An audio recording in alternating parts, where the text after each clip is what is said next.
Stewart Ground, JetBlue 2624, rated copy. I fought to Fort Lauderdale. JetBlue 2624, clear final call, standby 1. Welcome.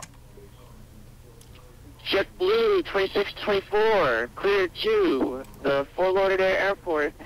Stewart 5 departure, radar vectors to weird, then is filed. Maintain 5,000, expect flight level 320, 10 minutes after departure.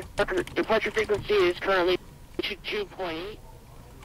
Clear to the Fort Lauderdale Airport via the Stewart FAD departure. Radar vectors weird, then is filed.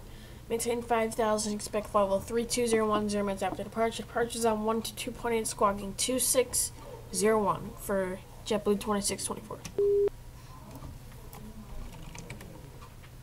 And JetBlue 2620 back is correct. Push and start is at your discretion. Advise a taxi. You can expect runway 27 for departure. Or we'll expect 27 for departure. Call ready for taxi for JetBlue 2624.